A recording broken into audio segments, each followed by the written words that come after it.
This Montreal artist has enjoyed a career on the international art scene during these last few years. He is one of those artists who are rooted in their own personality and who lives his own independent life, discovering new visions and perspectives. He strikes a perfect balance between real events, fantasy, and playful forms. From the very beginning, de Hauenschild wanted to lend form, color to his fantasy and to his memories. He creates a cosmic carnival, an imaginary heavenly playground made up of interlocking planes and colored arabesques. This artist's objectives are to create joy, to take us into a dreamland as opposed to a bleak reality of everyday life. Although de Hauenschild's figures lead an autonomous life, he nevertheless maintains some kind of reference to reality. Memories, impressions of nature, and in particular those received during his trips, at the beginning as an engineer in the aircraft industry, are the factors that inspire his creative spirit. The same applies to his love for animals and music. He also played the trombone during his studies. He blends forms and ideas that originally come from the realm of fantasy and fables.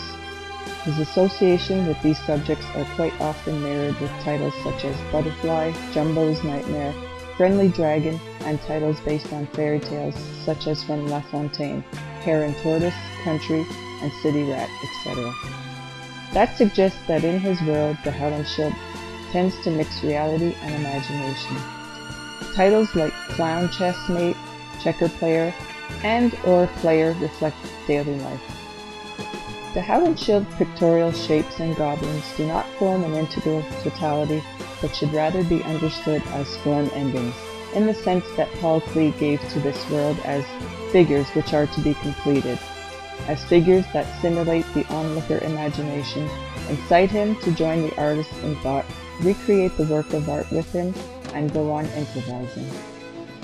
Forms emerge just as in the language one may find interrelationships. De Hauenschild is a wakeful dreamer whose senses are always on the alert without our noticing. He undertakes each project with care and conscientiousness.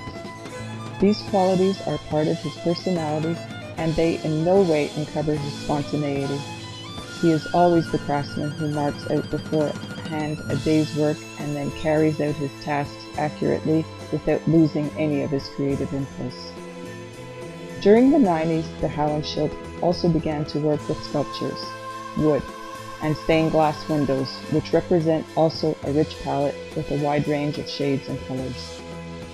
The paintings of de Hauenschild have been described really seem blessed and propitious in a world which is eternally suffering from uncertainty.